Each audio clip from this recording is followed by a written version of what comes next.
Ang sayang pagmasdan, mga batang naglalaro sa daan. Sila ay nagkakasiyahan, at walang sawang nagtatawanan.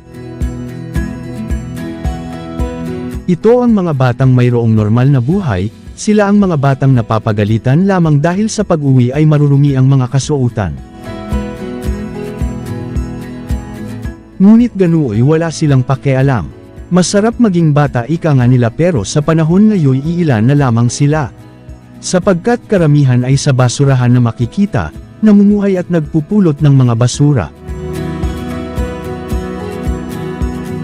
Mga batang namamalimos sa kalsada, walang pakialam kahit na sila'y dinaraanan lamang ng iba, at mga mukha nila'y laging umaasa, basta't may maiuwi lamang na pera.